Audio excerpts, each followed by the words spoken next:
When do I trust my judgment? Okay. Judgment is something extremely important in medicine. It is not judgment based on some whims and fancies. These are judgments based on your experience over decades. That is why computers struggle to make diagnosis. Computers struggle to make decisions because there are a lot of gray zones. From your early days, you see one thing, you hear one thing, diagnosis is something else. So you've been told that there is a white bird which quacks, walks with a waddle, comes out of a pond. It's a duck, right? 99% of the times it's a duck. But there are times it doesn't turn out to be a duck. So these conflicting things happen every day in medicine. So let's say there is a patient who comes, for example, we'll take cardiology. Somebody comes with chest pain.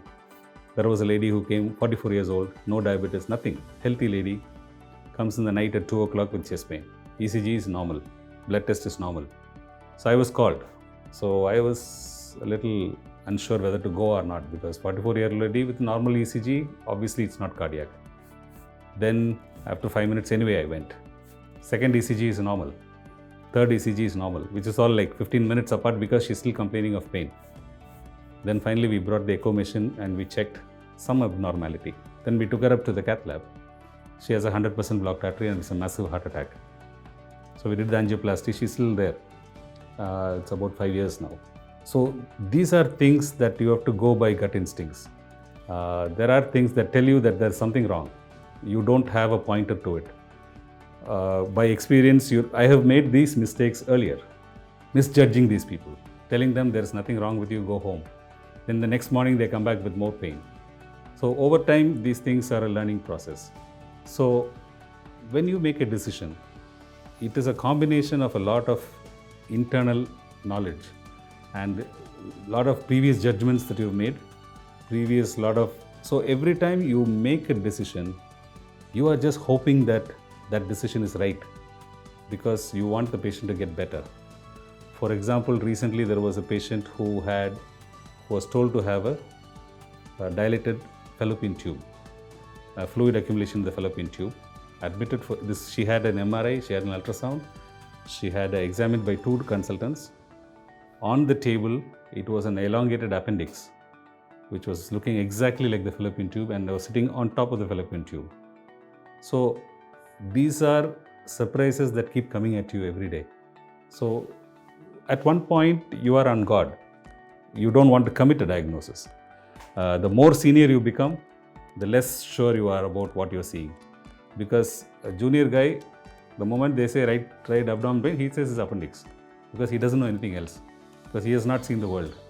Whereas when you have somebody with the right side abdominal pain, you are cautious. You have seen appendix also. You've seen many more things also.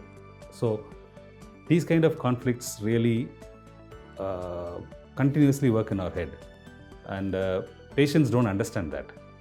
And there are times when the diagnosis is just straightforward.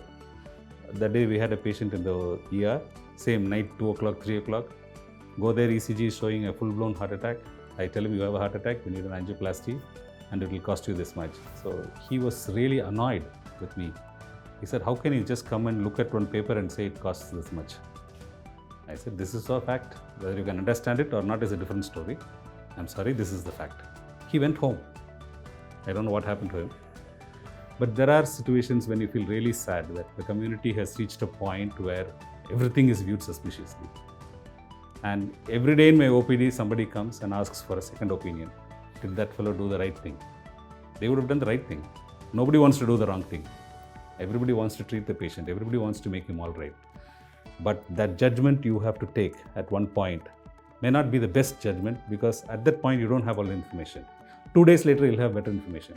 So when the patient comes to me, I can make a better diagnosis because the disease has evolved. The doctor has not evolved, the disease has evolved. So you are presented with more information and you can make a better diagnosis.